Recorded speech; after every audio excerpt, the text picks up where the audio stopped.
बाबूराम जी, कौन से गाँव से? नटारा गांव से सरपंच है जी। क्या पूरा मामला है जो आज सदर में? ये मामला मैम स्टार्टिंग में तो जैसे हमें स्कूल के स्टाफ से शिकायतें आती थी पंचायत को कि जो गांव के जो शरारती थी तो बच्चे हैं जो बदमाशी टाइप के वो परेशान करते हैं। मान लें लड़कियां +2 तक स्कूल है हमारे गांव का, आते जाते परेशान करते हैं। तो पंचायत को सूचना लिखित रूप में दी गई। पंचायत ने उनके घर परिवार वालों को समझाया, अलॉटमेंट भी करवाई, उन्हें समझाया भी, वो अपने रख्तों से बाज नहीं आए। तो एक बार फिर एक दिन वहाँ सभी लड़के इकट्ठे हो गए, तो वहाँ ब्लॉक मेंबर मौजूद हैं जो, हम उनके साथ दोनों गए, उनको धमकाया, वहाँ से भेज दिया। तो उसी वजह से उन्होंने रंजिश रख ली। यानी शाम को वो इकट्ठा हो गए घर पे, उन्होंने अपनी कोई स्कीम बना ली और शाम को उसका जो लड़कों का पिता वो मेरे को धमकी देने आया कि तूने मेरे बच्चों को धमकाया कैसे, मेरे बच्चे तो ऐसे ही गुंडागर्दी करेंगे, अगर आगे से ऐसे कर दिया तेरे को घर आके पीटेंगे। तो मैंने तो, मेरे मन में तो ऐसी बात ही नहीं थी। तो कई दिनों से वो मौका देख रहे थे भी, कई सरपंच अकेला मिले, चक्कर काटते थे बाइक पे बैठ के 4-4 जने। तो कल पहले मेरा भाई मेरे साथ बैठता था, वो कल दूसरे घर पिताजी के घर चला गया, साथ ही घर हमारा, दूसरे घर थोड़ी दूर वहाँ चला गया। पिताजी वहाँ चले, हम अकेले मियाँ बीवी वहाँ बैठे थे। तो वो आए, गाली गलौज किया, वाइफ बैठी थी मेरी बाहर। तो उन्होंने रोका भी, आप ऐसे बोलते हो गलत है, गांव में आप ऐसे बोलते हो। तो उनके घर साथ ही हैं राव सिक्कंगे जो जिन्होंने हमला किया है, तो वहाँ वो इकट्ठे हो गए। मैं तो अंदर बैठा था, मुझे पता नहीं था मुझे क्या कर रहे हैं, मैं तो आराम से अंदर अपना काम कर रहा था। तो एकदम से आए, सिलेंडर पड़ा था मेरा बाहर, उन्होंने उठा के बाहर फेंक दिया। मैंने कहा सिलेंडर ऐसे कैसे गिर गया।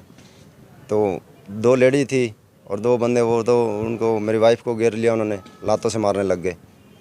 और जो दूसरे थे उन्होंने आके ऐसे लाठियाँ मेरे पर बरसाई। मैं कुर्सी बैठा था, तो कुर्सी जो चक्कर मैंने अपने सर पे कर लिया और लाठियाँ मारी और कुर्सी सारी तोड़ दी। और फिर हम घर के अंदर भाग गए, दुकान के अंदर गेट है छोटा घर का, घर के अंदर भाग गए। और उसके बाद वो घर के अंदर घुस गए, इतने में शोर मच गया गांव में और सारे गाँव वाले इकट्ठे हो गए। कौन है वो जो? ये टोटल 8 लोग थे, 2 लेडी थी।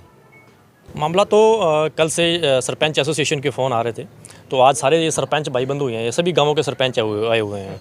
तो मैटर यही था, नटार गांव का जो सरपंच हैं बाबूलाल जी, तो इनके ऊपर गांव के कुछ शरारती लोगों ने जानलेवा हमला किया है।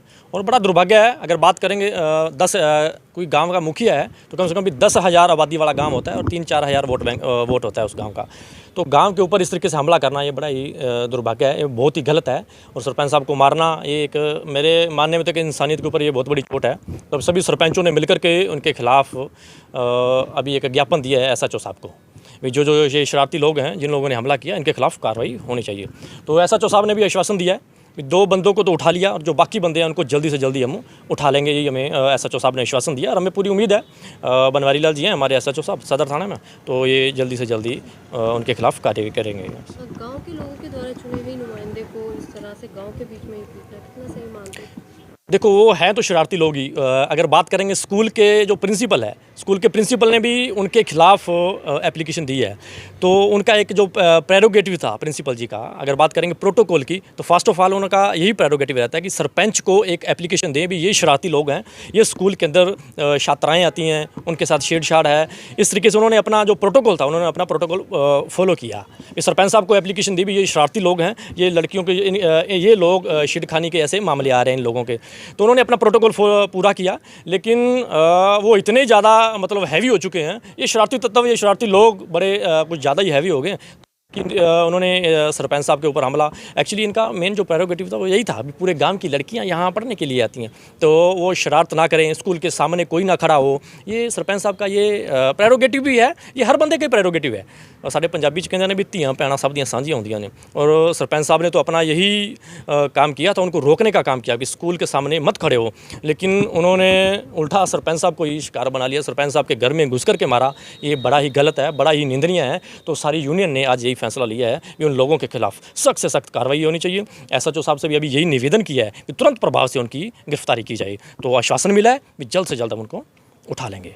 हमें एक शिकायत मिली थी कि नटार गांव के सरपंच हैं जो बाबूराम, उनके घर पे जाके 4-5 उनके जो पहले से किसी बात के ऊपर उनका विरोध था, तो 4-5 लोगों ने जाके उसमें उनके घर पे जाके हमला किया था, जिसमें 2 महिलाएं भी शामिल बता रहे हैं।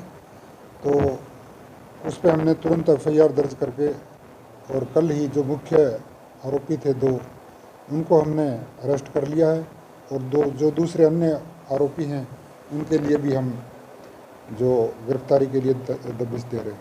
सर क्या वजह सामने आई है, क्यों ये हमला हुआ सर? इसमें वजह सरपंच के मुताबिक यही है कि कुछ लड़के गांव के स्कूल के बाहर खड़े होते थे और वो इस वजह से सरपंच ने उनको समझाया था भी ऐसे स्कूल के बाहर खड़े नहीं होना, और इसी बार इनका आपसी विवाद हो गया और कल इनकी आपस में लड़ाई हो गई।